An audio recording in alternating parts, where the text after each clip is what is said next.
Hello everyone, this is Crota giving you a shoutcast between Jimpo and DIMAGA here on Scrap Station. We have DIMAGA spawning over here as the green Zerg player at the what I'll call the 12 o'clock position. Meanwhile, we have Jimpo spawning as the red Terran player over here. Excuse me, as the 2 o'clock position, red. So it is once again gonna be Zerg versus Terran. Now DIMAGA chose Scrap Station on after losing Game 1 in this matchup. Before, I would have never suspected this, except there are now destructible rocks over here by this natural expansion. Zerg players were complaining before that it is so difficult to guard this natural expansion just because there is such an easy route into this base. You could this high ground could be used against them, and their natural expansion just didn't feel very natural at all. So Blizzard responded by putting these destructible rocks here. I really like this call, these destructible rocks, essentially protecting the natural expansion and opening up more expansion play for Zerg and even Terran and Protoss players. However, as we've seen before in a previous matchup, those Void Rays can also be used up to charge up their attack and then come in fully with a fully charged prismatic core and then come in and attack very, very easily. Barracks now being placed down by Jimpo, so as on Scrap Station there is a very, very large front door ramp. That's probably one of the reasons why DIMAGA chose this map, as well as we see DIMAGA now taking advantage of those destructible rocks, putting down a natural, putting down a fast hatchery that SCV will not be able to stop it anytime soon.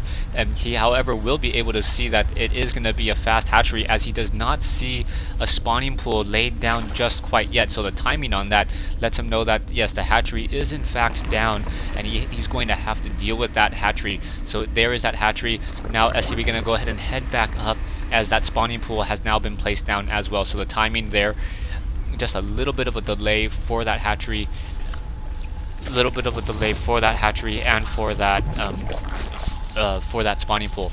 We now have an extractor being placed down, as well as, hold on one moment.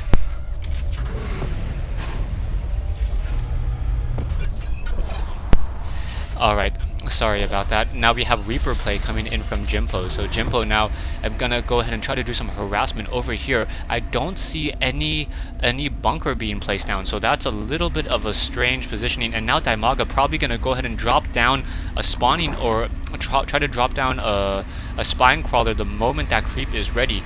Now we have units moving out, being produced, as we have a single, is that a Reaper? No Reapers being produced yet. Reapers have to travel very, very far to get across this map. Even though there is a little land bridge here, Reapers cannot jump destructible rocks. So that Reaper, even though this is a even though it is a fairly small map in terms of total area, that Reaper still has to move very, very far in order to get to its destination. That Reaper now moving on out, not quite sure, now moving on up. Perhaps it's going to go ahead and try to do some harassment over here, but it's really going to be late. That SCV and that Reaper now moving out, that Reaper almost acting like a ranged Protoss Zealot against Zerglings. Now in comes this whole entire, against drones. Now that Reaper is trying to perhaps do a little bit of harassment, trying to take down that spawning pool. If that spawning pool gets taken down, the speedling upgrade will be stopped, and that is a very, very hard hit for any Zerg player. Now a second queen, and now we have an additional Reaper coming out as well. So two Reapers and a single SCV, once again trying to do a little bit of harassment. That SCV in that front position, always acting as perhaps a little bit of bait, as that SCV may get attacked, and now going after that single queen there. Now one thing to note, Reapers have a range of 5 whenever they use that D8 charge. So the D8 charge has a range of 5, while their normal attack has a range of 4.5. Now trying to take down the spawning pool. However, it looks as though the research will be completed. Down to 210, actually down to 106. Will it be completed in time? Just needs a couple more hits, and if he did not pull off, I think that would have worked. However, now those Reapers really need to jump off onto that low ground, and really Jimpo missing that opportunity right there in order to take down that natural or take down that spawning pool. That was absolutely huge. That spawning pool down to 111 hit points would have been easily taken out by 2 more rounds of attack from those 3 Reapers. Now we do have a couple supply depots here, Hellions now being produced as well, in addition to a command center. The Hellion there in order to try to counteract those Zerglings. Zergling's going to try to run up that ramp, but quickly realizes that it cannot, as there's an Overlord that gives a little bit of sight. Those Hellions came out at just the right time in order to push back. Jimpo now with this command center, upgrading to an orbital command. Upgrading to an orbital command, should be able to lift it off and protect it over here. No Zerglings trying to take down these destructible rocks yet. As those Zerglings now running back up, there is spine crawlers being placed down as well. So 2 spine crawlers by DIMAGA.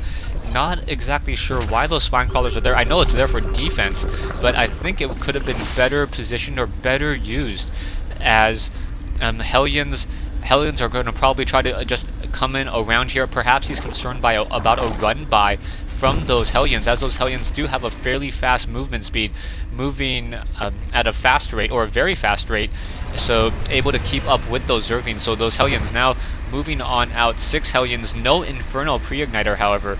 So those Hellions would not be dealing that much damage. A Tech Lab now going down along with an Armory most likely somewhere. Yeah, Armory already down. So that Tech Lab's going to go ahead and open up to some more Thor play. So very nicely done. And now those Hellions not able to do any sort of run by. DIMAGA realizing that there was not a starport, not concerned about any sort of drops just quite yet. Plenty of Overlords in the air. Creep Tumor now down.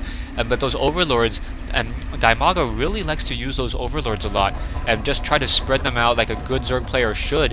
However, it really is going to open him up to getting supply locked if Jimpo does in fact try to put down a starport. Most likely we'll get a starport here, try to perhaps produce some double Vikings or even triple Vikings. And if he does that, I think that's a fairly safe play in order to just push back and just limit the idea on the whole entire creep. We now have a Changeling now coming in. Missile turret about to shoot down a single Overseer. Overseer now back down to 70 hit points as that Changeling's in position. Changeling quickly getting shot down by that Marauder. No Changeling to really do some scouting there. So perhaps I don't think Jimpo even has he has one single Marine in this whole entire matchup. Hellions now just those little Doom buggies running across the map, just trying to get as much sight as possible, able to take down that Creep Tumor, so nicely done there. However, there is another Creep Tumor that's been burrowed into that position, as now more drones coming in. So DIMAGA using these spine crawlers very aggressively with this creep. Perhaps we'll be able to spread these Creep Tumors straight into the base of Jimpo across this whole entire destructible land bridge. Hydralisk now going to come in over here, and now this Creep Tumor, Creep Tumor is just spreading so quickly and going to be able to make it to the other side of the base very soon. Jimpo now has this natural expansion over here. So both players mining at about the same amount. Actually, no, DIMAGA mining a little bit more ahead, but Jimpo does have mules in order to make up for the harvester discrepancy. Back over here, Hellion still running or just driving around and able to take down another Creep Tumor, stop it in its track. However, Hydralisk now taking down these destructible rocks. I'm pretty sure that this Spine Crawler should be able to take down this destructible rocks if it actually chose to.